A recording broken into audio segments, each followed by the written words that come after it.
Shalom, selamat pagi saudara terkasih. Senang bisa berjumpa lagi dalam program Spiritual Life untuk bersama-sama kita merenungkan kebenaran firman Tuhan. Ayat perenungan kita pada pagi hari ini terambil dari Ibrani 12 ayat 1 sampai 17 dengan judul perikop nasihat supaya bertekun dalam iman. Saya akan bacakan ayat ini bagi Bapak Ibu Saudara semua. Karena kita mempunyai banyak saksi bagaikan awan yang mengelilingi kita, marilah kita menanggalkan semua beban dan dosa yang begitu merintangi kita dan berlomba dengan tekun dalam perlombaan yang diwajibkan bagi kita.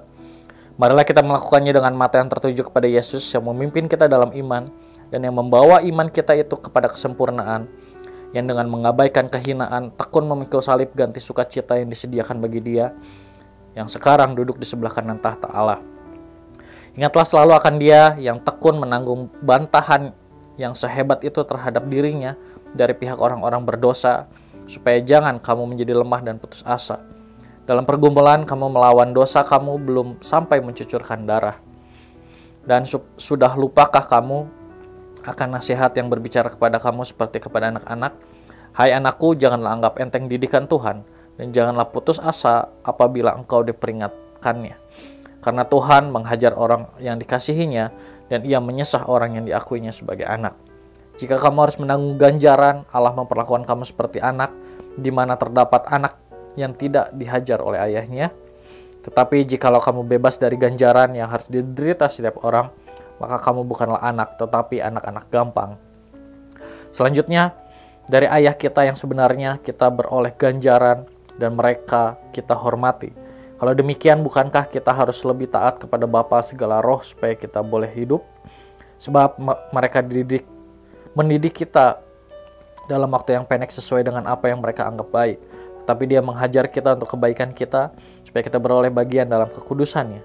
Memang tiap-tiap ganjaran pada waktu ia diberikan tidak mendatangkan sukacita tetapi dukacita. Tetapi kemudian ia menghasilkan buah kebenaran yang memberikan damai kepada mereka yang dilatih olehnya. Sebab itu kuatkanlah tangan yang lemah dan lutut yang goyah, dan luruskanlah jalan bagi kakimu, sehingga yang pincang jangan terpelecok, tetapi menjadi sembuh. Berusahalah hidup damai dengan semua orang dan kejarlah kekudusan, sebab tanpa kekudusan tidak seorang pun akan melihat Tuhan. Jagalah supaya jangan ada seorang pun menjauhkan diri dari kasih karunia Allah, agar jangan tumbuh akar yang pahit yang menimbulkan kerusuhan dan yang mencemarkan banyak orang. Janganlah ada orang yang menjadi cabul atau yang mempunyai nafsu yang rendah seperti Esau, yang menjual hak kesulungannya untuk sepiring makanan. Sebab kamu tahu bahwa kemudian ketika ia hendak menerima berkat itu, ia ditolak, sebab ia tidak beroleh kesempatan untuk memperbaiki kesalahannya, sekalipun ia mencarinya dengan mencucurkan air mata. Saudara, melalui perikop bacaan hari ini kita melihat penulis kitab Ibrani menasihatkan supaya jemaat di sana tetap bertekun di dalam iman mereka. Dalam ayat 1, di sana dikatakan, marilah menanggalkan semua beban dan dosa yang begitu merintangi kita dan berlomba dengan tekun dalam perlombaan yang diwajibkan bagi kita. Saudara, dalam ayat ini orang percaya digambarkan seperti seorang yang sedang berlomba. Karena itu, untuk dapat memenangkan perlombaan tersebut, maka orang percaya harus mempersiapkan diri dengan baik. Dalam ayat 1 terdapat kalimat menanggalkan semua beban dan dosa yang merintangi kita. Hal ini berarti bahwa orang percaya dituntut untuk menentukan manakah hal yang dapat menghalangi dirinya dalam melakukan perlombaan tersebut. Jika sudah menemukan hal yang menghalangi, maka hal itu haruslah dibuang dari dirinya. Selain itu, hal utama yang harus dibuang ialah dosa. Untuk sesuatu yang jelas merupakan dosa, maka tidak ada pilihan bagi orang percaya untuk membuang hal tersebut. Karena dosa akan memperlambat laju kita dalam melakukan perlombaan yang kita lakukan. Dan saudara, dalam ayat yang kedua, di sana kita melihat dilanjutkan dengan kalimat, marilah kita melakukannya dengan mata yang tertuju kepada Yesus. Melalui ayat ini, penulis memberikan petunjuk yang baik dalam melakukan perlombaan yang sedang dilakukan, yaitu melakukan dengan mata yang tertuju kepada Yesus. Maksud dari ayat ini adalah setelah kita menemukan dosa dan hal-hal yang dapat mengganggu kita dalam melakukan perlombaan, setelah itu kita membuang hal tersebut, dan selanjutnya hal yang harus kita lakukan adalah kita harus terus memfokuskan diri kita kepada Yesus. Mengapa kita dalam melakukan perlombaan ini kita harus memfokuskan diri kepada Yesus? Karena Yesus sudah terlebih dahulu melakukan perlombaan ini dan menyelesaikan dengan baik. Sehingga Yesus dapat menjadi teladan yang sempurna dalam kita melakukan perjalanan perlombaan ini. Saudara, melalui renungan hari ini kita sudah melihat bersama bahwa setiap kita orang-orang percaya saat ini sedang melakukan sebuah perlombaan. Setiap kita dituntut agar dapat melakukan perlombaan ini dengan baik hingga selesai. Oleh karena itu, melalui ayat renungan hari ini kita diberikan dua pedoman agar dapat melakukan perlombaan dengan baik hingga selesai dengan baik.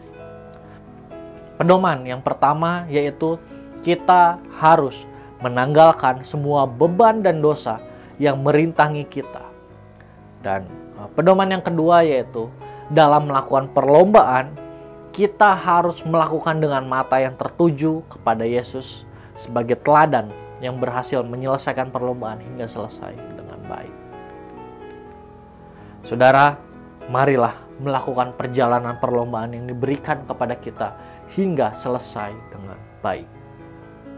Saudara, marilah kita mengambil waktu sejenak untuk merenungkan firman yang baru saja kita dengar. Saudara, dalam menjalani perlombaan yang diberikan kepada setiap kita orang percaya, sudahkah kita melakukan dua pedoman yang diberikan melalui renungan hari ini? Jika ada di antara kita yang belum melakukan kedua pedoman ini, atau mungkin kita hanya baru melakukan salah satu dari kedua pedoman ini, maka marilah kita datang kepada Allah melalui doa kita. Marilah kita meminta agar Allah memampukan kita agar dapat melakukan kedua pedoman yang diberikan tersebut, sehingga kita dapat menyelesaikan perlombaan kita dengan baik.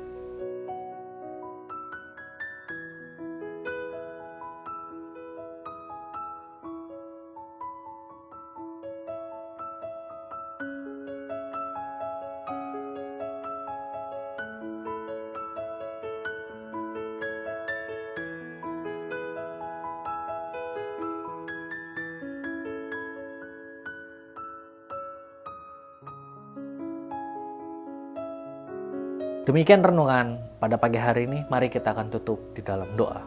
Mari kita berdoa. Tuhan, kami mengucap syukur buat kebenaran firman Tuhan yang kembali dapat kami renungkan pada pagi hari ini. Pada pagi hari ini kami kembali diingatkan untuk setiap kami menjalani setiap perlombaan di dalam kehidupan kami ini, dan dapat menyelesaikan perlombaan tersebut dengan baik, Tuhan. Terima kasih Kau sudah memberikan kepada setiap kami teladan yang baik untuk dapat menyelesaikan perlombaan ini, Tuhan. Dan bimbinglah kami, tuntunlah kami, agar kami juga dapat melakukan hal tersebut. Kami dapat menyelesaikan perlombaan ini dengan baik. Dan pada akhirnya kami dapat mendapatkan hadiah yang mulia daripada Engkau, Tuhan. Bapak, kami menyerahkan juga seluruh aktivitas kami hari ini, segala hal yang kami lakukan, kami mengundang Kau hadir di dalamnya, sehingga setiap hal yang kami lakukan semuanya dapat mempermuliakan nama-Mu saja, Tuhan. Terima kasih Tuhan Yesus. Di dalam nama-Mu kami berucap syukur. Haleluya. Amin.